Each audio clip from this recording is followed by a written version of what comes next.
ADM Naveen ബാബുവിന്റെ ദുരൂഹ സാഹചര്യത്തിലുള്ള മരണത്തോട് ബന്ധപ്പെട്ടിട്ട് കൃത്യമായിട്ടുള്ള വെളിപ്പെടുത്തൽ നടത്താൻ വേണ്ടിയിട്ട് ശ്രീജിത്ത് എന്ന് പറയുന്ന എക്സിക്യൂട്ടീവ് എഞ്ചിനീയർക്ക് ആകും. അയാളോടൊപ്പം ഗൺമാനും ഡ്രൈവറും ഉണ്ടായിരുന്നു. ക്വാർട്ടേഴ്സിന്റെ തുറന്നു കിടക്കുന്ന വാതിലൂടെ അകത്ത് കയറുമ്പോൾ ആദ്യം അകത്ത് കടന്നത് ഇവരാണോ എന്നുള്ള ചോദ്യത്തിന് ഏറെ പ്രസക്തിയുണ്ട്. അവിടെ ഒരു ആത്മഹത്യാ കുറിപ്പുണ്ടായിരുന്നു. ആ കുറിപ്പ് ആരാണ് എടുത്തു മാറ്റിയത്? നവീൻ ബാബു ADM എന്ന് പറഞ്ഞാൽ ഇന്നലെ പെട്ടെന്ന് റവന്യൂ ഡിപ്പാർട്ട്മെന്റ് ജോലി കിട്ടി അങ്ങനെ ഒന്നേന്ന് തുടങ്ങുന്ന ഒരു മനുഷ്യനൊന്നും അല്ല. കേവലം ഒരു രാഷ്ട്രീയ പ്രവർത്തകയുടെ അധിക്ഷേപം കേട്ട് കഴിഞ്ഞാൽ ഉടനെ പോയിട്ട് കുറച്ച് കയറും മേടിച്ച് പോയി തൂങ്ങിച്ചാകാൻ വേണ്ടിയിട്ട് അതൊരു പൊട്ടനായിട്ടുള്ള മനുഷ്യനൊന്നും അല്ല. ജീവിച്ച നല്ല പരിചയമുള്ള 2 പെൺകുട്ടികളുടെ അച്ഛനായിട്ടുള്ള മനുഷ്യനാണ് നവീൻ ബാബു സർ. അദ്ദേഹം അങ്ങനെയൊന്നും ആത്മഹത്യ ചെയ്യുന്നുള്ളത് നമുക്ക് മലയാളികൾക്കൊന്നും ചിന്തിക്കാൻ വേണ്ടി സാധിക്കില്ല. എത്രയോ രാഷ്ട്രീയക്കാരുടെയും മന്ത്രിമാരുടെയും ഒക്കെ അധിക്ഷേപങ്ങളും അവഹേളനങ്ങളും ഒക്കെ കേട്ട് തന്നെ തഴമ്പിച്ചു വന്നിട്ടുള്ള ആളാണ് ADM നവീൻ ബാബു സർ. അദ്ദേഹം അങ്ങനെ ഒരു ജില്ലാ പഞ്ചായത്ത് പ്രസിഡന്റിന്റെ അവഹേളനം, ഒരു ജില്ലാ പഞ്ചായത്ത് പ്രസിഡന്റ് എന്ന് പറഞ്ഞാൽ ഇന്ത്യൻ ഒന്നും അല്ലല്ലോ, വെറും സാധാ ഒരു ജില്ലയുടെ മാത്രം പ്രസിഡന്റാണ്. അവർ 4 വാക്ക് ചൊറിഞ്ഞിട്ട് എന്തെങ്കിലുമൊക്കെ പറഞ്ഞു കഴിഞ്ഞാൽ അത് കേട്ട ഉടനെ ADM ആയിട്ടുള്ള ഇത്ര സീനിയർ ആയിട്ടുള്ള ഒരു നവീൻ ബാബു അദ്ദേഹം പോയി ആത്മഹത്യ ചെയ്യുമോ? ഈ PP ദേവി തന്നെ നടുങ്ങി പോയിട്ടുണ്ടാവും. അവർക്കൊന്നും ചിന്തിക്കാൻ പറ്റിയിട്ടുണ്ടാവില്ല ഇത് എന്ത് പണിയാണ് ഇദ്ദേഹം കാണിച്ചതെന്നുള്ളത്. ആ തരത്തിൽ ചിന്തിക്കുമ്പോൾ എന്തായിരിക്കാം സംഭവിച്ചിരിക്കുന്നത്? നവീൻ ബാബുവിനെ ആരോ കൃത്യമായി പ്ലാൻ ചെയ്ത് തീർത്തു കളഞ്ഞതാണ്. അത് തെളിയപ്പെടേണ്ടത് ഏറ്റവും വലിയ ആവശ്യമായി വരുന്നത് ആർക്കാണ്? PP ദേവിക്ക് തന്നെയാണ്. താനൊരു 4 വാക്ക് മുറിവേൽക്കുന്ന തരത്തിൽ പറഞ്ഞു കഴിഞ്ഞാൽ ഉടനെ ഇത്രയും സീനിയർ ആയിട്ടുള്ള ADM ആയിട്ടുള്ള നവീൻ ബാബുവിനെ പോലെ തഴക്കവും പഴക്കവും ഉള്ളൊരു മനുഷ്യൻ ആത്മഹത്യ ചെയ്യില്ല എന്ന് തെളിയിക്കേണ്ടത്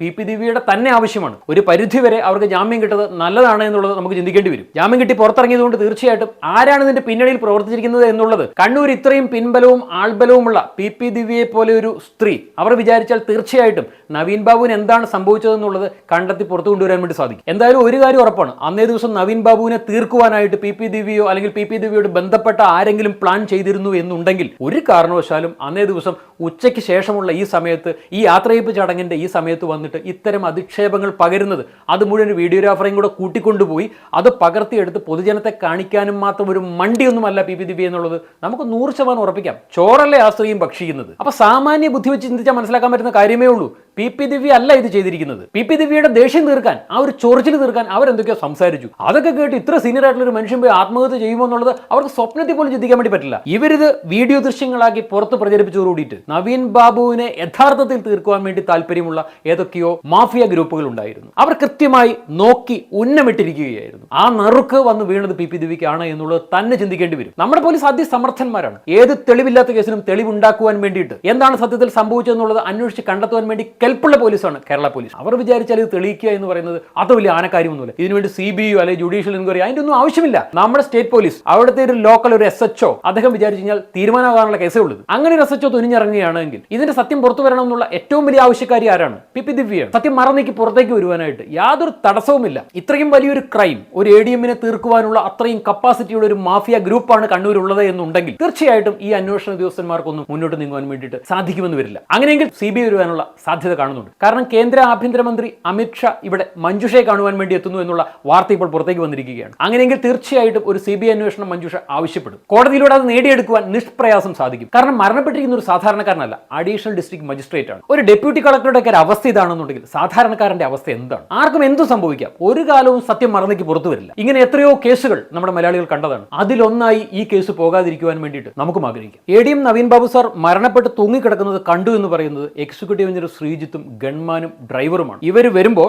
ഡോറ് മലർക്കെ തുറന്നു കിടക്കുകയായിരുന്നു എന്നുള്ളതാണ് പറയുന്നത്. എന്തായാലും ആത്മഹത്യ ചെയ്യുന്ന ഒരു വ്യക്തി ഡോറ് മലർക്കെ തുറന്നിട്ടിട്ട് ആത്മഹത്യക്ക് ശ്രമിക്കുമോ? നമുക്കെല്ലാം ചിന്തിക്കാൻ പറ്റുന്ന ഒരു കാര്യമേ ഉള്ളത്. അത് മാത്രമല്ല ADM നവീൻ ബാബുവിന്റെ കാര്യത്തിൽ അദ്ദേഹം ഒരു കുറിപ്പ് എഴുതി വെച്ചിരുന്നു, ആത്മഹത്യാ കുറിപ്പ്. ആ കുറിപ്പ് എവിടെ എന്നുള്ള ചോദ്യം ഉയരുന്നുണ്ട്. അത് ആദ്യം വന്ന എക്സിക്യൂട്ടീവ് എഞ്ചിനീയർ ആയിട്ടുള്ള ശ്രീജിത്ത് അയാളുടെ അടുത്ത് മാറ്റിയതാണോ എന്നുള്ള ചോദ്യങ്ങൾ വരെ ഉയർന്നിരുന്നു. പക്ഷേ അതിനൊന്നും യാതൊരു സാധ്യതയും കാണുന്നില്ല. കാരണം ADM നവീൻ ബാബു ആത്മഹത്യ ചെയ്താൽ മാത്രമല്ലേ കുറിപ്പ് എഴുതി വെക്കുന്നതിനെ കുറിച്ചോ അല്ലെങ്കിൽ ഡോർ അടച്ചിട്ട് ആത്മഹത്യ ചെയ്യുന്നതിനെ കുറിച്ചൊക്കെ ചിന്തിക്കേണ്ടതുള്ളൂ. ADM നവീൻ ബാബു സാർ എന്തിന് ആത്മഹത്യ ചെയ്യണം? അതിന്റെ യാതൊരു കാര്യവുമില്ല. അപ്പൊ പിന്നെ ആത്മഹത്യാ കുറിപ്പിന്റെ പ്രശ്നവും വരുന്നില്ല. ഏറെ ദുരൂഹതയുയർത്തുന്ന ഒട്ടനവധി ചോദ്യങ്ങളുണ്ട്. അതിൽ വളരെ പ്രധാനപ്പെട്ട ചോദ്യമാണ് ട്രെയിൻ അങ്ങ് പത്തനംതിട്ടയിൽ എത്തിയപ്പോൾ അതിൽ നവീൻ ബാബു സാർ ഇല്ല എന്ന് മനസ്സിലാക്കിയപ്പോൾ നവീൻ ബാബു സാറിന്റെ ഭാര്യ മഞ്ജുഷ നേരെ കണ്ണൂരേക്ക് വിളിക്കുന്നു. അങ്ങനെ ക്വാർട്ടേഴ്സിലേക്ക് ഓടിച്ചെല്ലുന്ന ഡ്രൈവറോ ഗൺമാനോ അങ്ങനെ ഏതോ ഒരു വ്യക്തി അയാൾ ചെന്ന് കാണുന്നത് എന്താണ്? ഡോറ് മലർക്കെ തുറന്നു കിടക്കുന്നതാണ് കാണുന്നത്. അയാൾ അകത്തേക്ക് കയറാൻ വേണ്ടിയിട്ട് ഭയന്നു എന്നുള്ളതാണ് പറയുന്നത്. അയാൾ എന്തിനു ഭയന്നു? അയാൾ നേരെ അവിടെ നിന്നും പുറത്തിറങ്ങിപ്പോയി അടുത്ത ആളുകൾ എല്ലാവരും കൂടി വിളിച്ചു വരുത്തി. ഈ എക്സിക്യൂട്ടീവ് എഞ്ചിനീയറും ബാക്കിയുള്ളവരെല്ലാവരും കൂടി വിളിച്ചു വരുത്തി 3 പേർ സംഘമായിട്ട് വരികയാണ്. തുറന്നു കിടക്കുന്ന ഡോറിനകത്ത് കയറി തീർച്ചയായിട്ടും അയാൾ ആദ്യമേ തന്നെ സംഭവം കണ്ടിട്ടുണ്ട്, ഇല്ലെങ്കിൽ മറ്റാരൊക്കെയോ അയാളോടൊപ്പം ഉണ്ടായിരുന്നു. അങ്ങനെ പല രീതിയിൽ നമുക്ക് ചിന്തിച്ചേ പറ്റുള്ളൂ. കൃത്യമായിട്ടുള്ളൊരു അന്വേഷണം നടന്നാൽ മാത്രമേ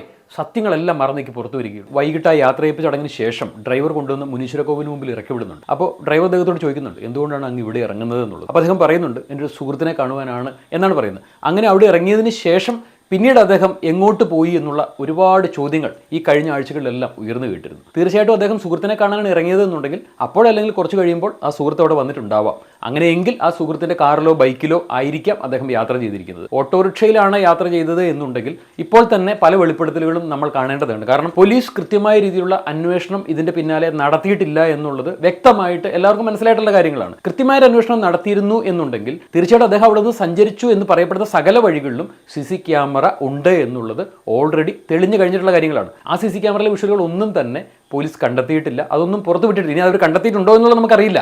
ഉണ്ടെങ്കിൽ തന്നെ അത് അതീവ രഹസ്യമായി അവരത് പുറത്തു വിടാതെ സൂക്ഷിച്ചിട്ടുണ്ടാവാം. അപ്പോൾ മുനീശ്വര കോവിലിന് മുമ്പിൽ നിന്നും ADM നവീൻ ബാബു സാറിന്റെ യാത്ര ഏതെങ്കിലും ഓട്ടോറിക്ഷയിലായിരിക്കാം. ഓട്ടോറിക്ഷയിലാണ് എന്നുണ്ടെങ്കിൽ തീർച്ചയായിട്ടും ആ ഓട്ടോറിക്ഷ ഡ്രൈവർ പുറത്തു വരുവാനോ ഇപ്പോൾ മാധ്യമങ്ങളെ കാണുവാനോ അല്ലെങ്കിൽ പോലീസിന്റെ അടുത്ത് എന്ന് പറഞ്ഞിട്ട് ചിലപ്പോൾ പോലീസ് പറയും നിങ്ങളിത് പുറത്ത് മിണ്ടണ്ട എന്ന് പറഞ്ഞ് മാറ്റി വിട്ടിട്ടുണ്ടോ എന്ന് നമുക്കാർക്കും അറിയില്ല. ഒരാളിലൂടെ അല്ലെങ്കിൽ മറ്റൊരാളിലൂടെ ഈ കഥ എന്തായാലും പുറത്ത് വരേണ്ടതാണ്. പക്ഷേ ഇതുവരെ അങ്ങനെ സംഭവമേ പുറത്തു വന്നിട്ടില്ല. എന്താണ് യഥാർത്ഥത്തിൽ സംഭവിച്ചിരിക്കുന്നത് എന്നുള്ളത് വലിയൊരു മറയായിട്ട് ഇപ്പോഴും നിൽക്കുകയാണ്. സത്യം ഇതുവരെ ആ മറ നീക്കി പുറത്തേക്ക് വന്നിട്ടില്ല. നവീൻ ബാബു സാർ എന്തായാലും ഈ 6 മണി സമയത്ത് അവിടെ വന്ന് ഇറങ്ങുന്ന ആ ഒരു സമയത്തൊന്നും അദ്ദേഹം ഒരു ആത്മഹത്യ ഉറപ്പിച്ചിരുന്നില്ല എന്ന് തന്നെ നമുക്ക് കരുതാം. കാരണം അദ്ദേഹം അദ്ദേഹത്തിന്റെ ഭാര്യയോടും അദ്ദേഹത്തിന്റെ സുഹൃത്തുക്കളോടും ഒക്കെ സംസാരിച്ചിട്ടുണ്ട്. എന്തായാലും ആത്മഹത്യ ചെയ്തേക്കാം എന്നുള്ള അദ്ദേഹത്തിന്റെ മനസ്സിൽ അങ്ങനെ അദ്ദേഹം ഒരു തീരുമാനം എടുത്തിട്ടുണ്ടെങ്കിൽ തന്നെ ആ തീരുമാനം തീർച്ചയായിട്ടും ഈ ഭാര്യയോടും ഈ സുഹൃത്തുക്കളോടൊക്കെ സംസാരിക്കുമ്പോൾ ആ തീരുമാനം മാറാം.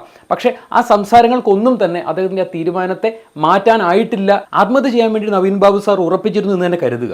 അങ്ങനെയാണെങ്കിൽ പോലും അദ്ദേഹത്തിന്റെ ഭാര്യയും സുഹൃത്തുക്കളും ഒക്കെ അദ്ദേഹത്തോട് സംസാരിച്ച് കഴിയുമ്പോൾ ആ തീരുമാനത്തിൽ നിന്ന് തീർച്ചയായിട്ടും അദ്ദേഹം മാറാൻ വേണ്ടി സാധ്യതയുണ്ട്. കാരണം അദ്ദേഹത്തിന്റെ വിഷമങ്ങളും സങ്കടങ്ങളും ഒക്കെ അദ്ദേഹം തീർച്ചയായിട്ടും തന്റെ ഭാര്യയോട് പറഞ്ഞിട്ടുണ്ടാവാം. അതുകൊണ്ട് തന്നെയായിരിക്കും അദ്ദേഹത്തിന്റെ ഭാര്യയും ആ പെമ്മക്കളും കൂടെ കൂടിയിട്ട് റെയിൽവേ സ്റ്റേഷനിലേക്ക് രാവിലെ വന്ന് അദ്ദേഹം വരുന്ന ആ ട്രെയിൻ കാത്ത് റെയിൽവേ സ്റ്റേഷനിൽ രാവിലെ മഞ്ഞും കൂടി നിൽക്കുന്ന ആ കുടുംബത്തെ നമ്മളെല്ലാവരും കണ്ടതാണ്. അപ്പോൾ തീർച്ചയായിട്ടും അദ്ദേഹത്തിന്റെ ഭാര്യയായ മഞ്ജുഷയുടെ വാക്കുകൾ തീർച്ചയായിട്ടും അദ്ദേഹത്തെ തണുപ്പിച്ചിട്ടുണ്ടാവാം. പിന്നെ എന്താണ് മുനീശ്വര കോവിലിന് മുമ്പിൽ നടന്നത്? അദ്ദേഹത്തെ അറിയുന്ന അല്ലെങ്കിൽ അദ്ദേഹം അറിയുന്ന ഏതോ ഒരു വ്യക്തി അവിടെ ഉണ്ടായിരുന്നു. അവിടെ നിന്നും നടന്ന് റെയിൽവേ സ്റ്റേഷനിലെത്തി ഒരു ട്രെയിനിൽ കയറി അദ്ദേഹം യാത്രയായോ എന്നുള്ള തരത്തിലുള്ള ഒരുപാട് ചർച്ചകളൊക്കെ പിന്നിട്ടതാണ്. നവീൻ ബാബു സാർ ഒരിക്കലും ആത്മഹത്യ ചെയ്യില്ല. കാരണം അദ്ദേഹത്തെ കാത്തിരിക്കുന്ന ആ കുടുംബം തന്നെയാണ് അതിന് കാരണം. എല്ലാം സംസാരിച്ച് തണുത്ത ഒരു മനുഷ്യൻ നേരെ പോയി ആത്മഹത്യ ചെയ്യുമ്പോൾ വളരെ സിമ്പിളായി ചിന്തിക്കാൻ വേണ്ടിയിട്ട് സാധിക്കുന്ന കാര്യമേ ഉള്ളൂ.